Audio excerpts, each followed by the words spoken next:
Hujan sore itu turun seperti garis-garis abu-abu yang menggantung di udara. Arman berjalan perlahan di antara lorong pasar barang antik yang sepi, matanya menyapu deretan benda tua yang dipenuhi debu dan kenangan. Ia sudah lama tak menyentuh kuas, 2 tahun lamanya, sejak malam itu. Malam ketika mobil yang dikendarai istrinya, Rani, tak pernah sampai ke rumah. Sebuah toko kecil di ujung lorong menarik perhatiannya. Lampunya redup, tapi di balik kaca tampak kanvas besar yang seolah memanggil. Permukaannya kusam, tapi anehnya, seperti berdenyut lembut di bawah cahaya lampu kuning. Kanvas ini dari studio pelukis lama, kata penjualnya pelan.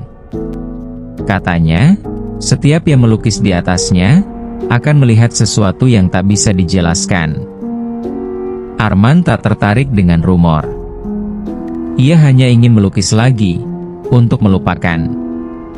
Ia membayar tanpa menawar, membawanya pulang, tanpa tahu bahwa kanvas itu bukan sekadar media seni, tapi wadah jiwa yang tersesat. Malam pertama, Arman mulai melukis. Warna biru tua dan abu lembut ia sapukan dengan hati-hati, membentuk bayangan hujan dan langit senja. Lukisan yang dulu pernah ia buat untuk Rani. Namun, ada sesuatu yang ganjil. Setiap kali ia menatap kanvas itu terlalu lama, warnanya berubah samar. Seolah ada bayangan lain yang mencoba muncul dari balik cat. Pukul 2 dini hari, ia mendengar suara lembut, samar, seperti bisikan dari dalam cat basah. Kau belum menyelesaikan malam itu. Arman menoleh. Tak ada siapapun. Tetes air dari atap terdengar pelan, tapi suara itu terdengar lagi, kali ini lebih jelas. Kenapa kau tinggalkan aku di sana, Arman? Tangannya gemetar. Kuas jatuh. Ia menatap lukisan itu, dan samar-samar, ada bentuk wajah yang mulai muncul dari kabut warna. Hari-hari berikutnya, Arman mulai terobsesi. Ia tak lagi keluar rumah. Ia hanya duduk di depan lukisan itu, memperhatikan perubahan kecil yang muncul setiap malam. Wajah Rani semakin jelas. Tatapannya lembut, tapi di balik senyum itu, ada kesedihan yang menusuk. Ia mulai berbicara dengan lukisan itu. Awalnya pelan, seperti berbicara pada diri sendiri. Tapi kemudian, jawaban mulai datang. Aku hanya ingin bersama lagi. Lanjutkan lukisannya, Arman. Ia tahu itu gila. Tapi rasa rindunya lebih kuat dari logika. Setiap goresan kuas terasa seperti memulihkan sesuatu dalam dirinya. Meski di sisi lain, ia merasa seperti kehilangan kendali atas jiwanya sendiri.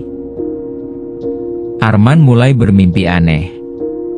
Ia berdiri di dalam studio yang sama, tapi di dalam mimpi, lukisannya basah, mengalir seperti daging hidup. Dari balik cat, tangan pucat meraih keluar, menggenggam pergelangan tangannya. Selesaikan aku.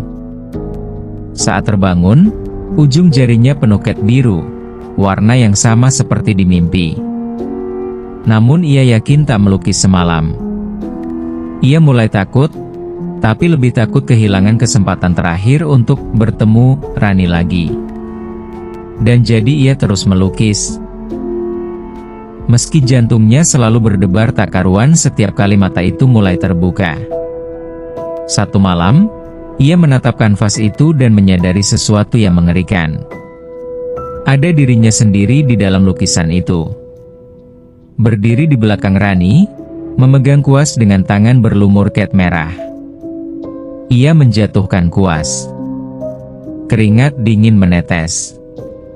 Suara di telinganya kembali, kali ini lebih berat, seperti dua suara bercampur. Kau yang belum selesai, bukan aku. Warna-warna di kanvas mulai bergerak seperti gelombang air. Ruangan bergetar. Lampu berkelap-kelip.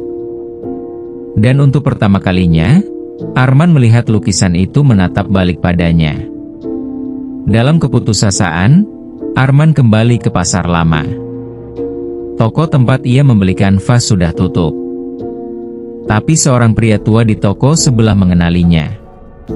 Kanvas itu dulu milik pelukis bernama Surya Rahman, katanya lirih. Ia kehilangan istrinya dalam kebakaran studio. Ia mencoba melukis wajahnya kembali di atas kain kafan, dan sejak itu, ia tak pernah keluar rumah lagi. Kain kafan. Kata itu berputar di kepala Arman seperti mantra terlarang. Saat ia pulang, ia menatap permukaan lukisan itu sekali lagi. Kini ia mengerti, ia sedang melanjutkan kisah pelukis sebelumnya. Malam itu, cat Arman habis. Ia mencari ke gudang, tapi tak menemukan tabung warna merah. Saat kembali ke studio, ia melihat kuasnya basah oleh cairan merah tua yang mengalir dari ujung jari. Ia tak merasa sakit, tapi darahnya mengalir perlahan, menetes ke kanvas. Warna itu menyatu indah dengan cat lama. Wajah Rani di lukisan tersenyum tipis. Sekarang, hampir selesai. Air mata Arman jatuh. Ia tahu, yang ia lukis bukan hanya wajah Rani, tapi penyesalan yang tak pernah ia ucapkan. Arman menulis surat pengakuan di balik kanvas. Tentang rasa bersalah karena bertengkar dengan Rani malam sebelum kecelakaan. Tentang kata-kata kasar yang tak pernah bisa ia tarik kembali. Ia menyalakan lilin di sekitar lukisan itu. Lalu ia mulai melukis satu hal terakhir. Pintu di belakang Rani, pintu menuju cahaya. Saat kuas terakhir berhenti, ia mendengar langkah kaki di belakangnya. Lembut, familiar. Terima kasih, men. Cahaya lilin bergetar. Dan dalam diam, Arman tersenyum untuk pertama kalinya. Keesokan paginya, rumah Arman sunyi. Polisi menemukan studio penuh lilin, dan di tengahnya, sebuah lukisan besar. Rani berdiri di bawah hujan, tersenyum, dengan tangan Arman di genggamannya. Keduanya melangkah menjauh dari studio, menuju pintu bercahaya. Cat di lukisan itu benar-benar kering untuk pertama kalinya. Bertahun kemudian, seorang kolektor membeli lukisan itu di pelelangan. Ia menaruhnya di galeri kecil, di ruangan bersuhu rendah agar cat tak rusak. Namun setiap kali malam turun dan hujan datang, pengunjung bersumpah melihat bayangan dua orang di dalam lukisan itu bergerak perlahan, berjalan bersama di bawah hujan. Dan di pojok kiri bawah, ada tulisan halus hampir tak terlihat. Sekarang, lukisan ini sudah kering. Kadang, yang kita sebut seni, hanyalah cara jiwa yang hilang untuk mencari rumah.